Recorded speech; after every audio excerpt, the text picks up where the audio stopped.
یک توافق، چند امضا و جهانی که نفسش را در سینه حبس می‌کند. پس از سالها تحریم، تهدید، خرابکاری‌های مشکوک و مذاکرات پشت درهای بسته، بالاخره ایران و قدرت‌های جهانی بر سر یک توافق جدید به تفاهم میرسند. اما سوال اصلی این نیست که چه امضایی پای سند اومده. سوال اصلی اینه که توافق چه اثر واقعی بر زمین بازی خواهد داشت.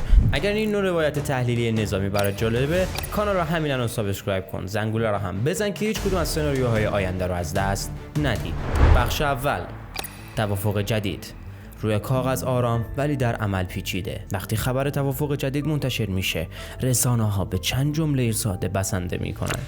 ایران سطح غنیسازی اورانیوم را کاهش داده، بازرسی‌ها را پذیرفته و بخشی از منابع مالیش آزاد شده.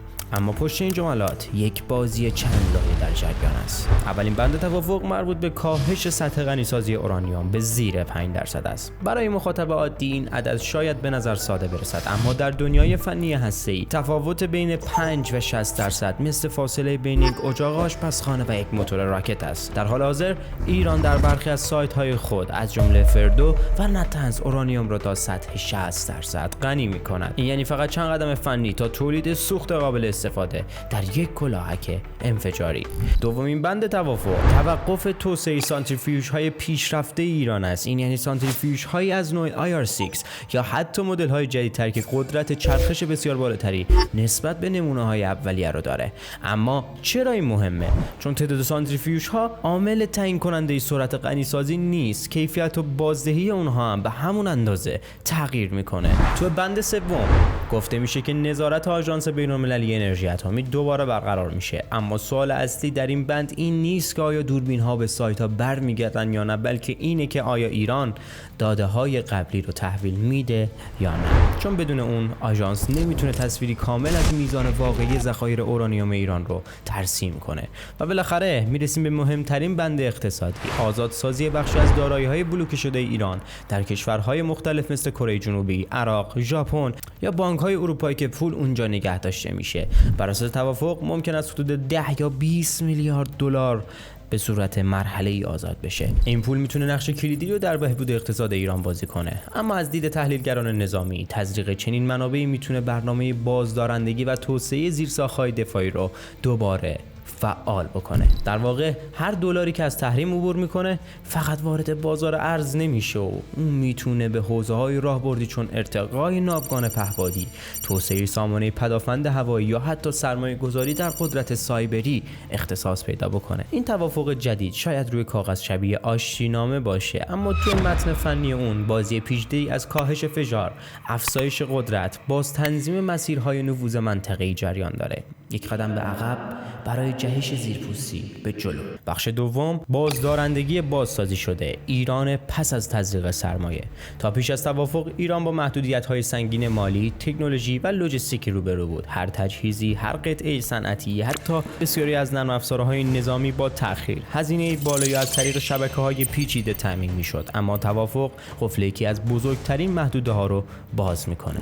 بر اساس تحلیل R&D و وارزون، بخشی از این سرمایه میتونه فوراً به بخش‌های تزریق شه که بیشترین اولویت راهبردی رو داره، مثل نوسازی ناوگان هوایی.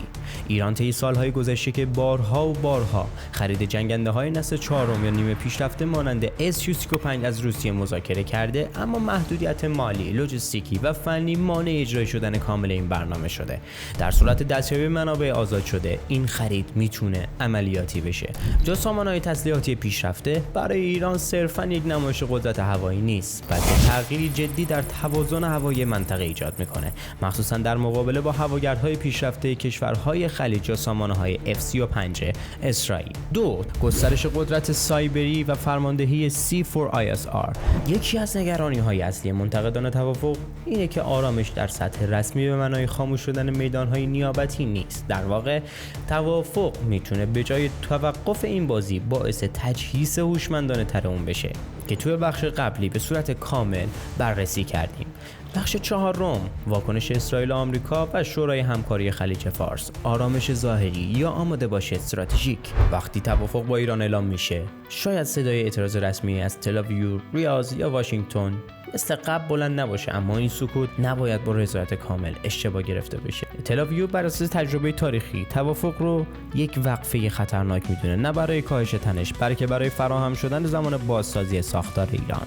در نهادهای امنیتی اسرائیل مثل موساد، شین بت و ستاد کل ارتش تحلیل غالبینه: ایران نه عقب نشینی کرده و نه تغییر رفتار داره، بلکه وارد فاز تاکتیکی شده. SAAE شورای همکاری خلیج فارس برای کشورهای خلیج فارس به ویژه عربستان، امارات، بحرین و قطر توافق میتونه هم فرصت باشه هم تهدید. فرصت از این نظر که امکان کاهش تنش مستقیم با ایران فراهم میشه و مسیر بازگشت شرکت‌های قبلی به بازارهای انرژی منطقه بازتر میشه. اما تهدید از این زاویه که ایران با پول بیشتر ظرفیت نفوذ غیر مستقیم در یمن، عراق و سوریه رو ارتقا بده و ساختار همکاری ایران با بازیگران شرقی مثل چین و روسیه باعث نگرانی این منطقه میشه. در ظاهر توافقش باعث سکوت شده، اما در باطن تمام بازیگران منطقه‌ای و جهانی در حال باز تنظیم نقشه‌های دفاعی خودشونن. توافق، سکوت یا باز تنظیم. توافق انجام میشه، امضاها رد و بدل میشه، دوربین ها فلش میزنن، بازارها واکنش نشان میدن. پشت این تصویر دیپلماتیک یه واقعیتی جریان داره که دیده نمیشه. در ظاهر سانتریفیوژ ها خاموش میشن، اما در باطن زنجیره تامین بازسازی میشه. در حالی که رسانه‌ها جشن میگیرن، در تل‌آویو رادارهای گنبد آهنین با دقت بیشتری تنظیم میشوند. در تهران نقشه‌های جدید بازدارندگی آرام آرام کشیده میشود. اگر این تحلیل برات مفید بود حتما ویدیو رو لایک کن، سابسکرایب یادت نره. سوال امروز: به نظر شما این توافق راهی به سوی ثبات یا فقط یک مکث استراتژیک پیش از مرحله بسیار پیچیده‌تر؟ این ویدیو توسط کانال خط مقدم ساخته شده که پیش بینی و تحلیل ما اگر مذاکره انجام بشه رو از کل این موضوع مذاکره برای شما به نمایش گذاشتیم. امیدوارم که از دیدن این ویدیو لذت برده باشین.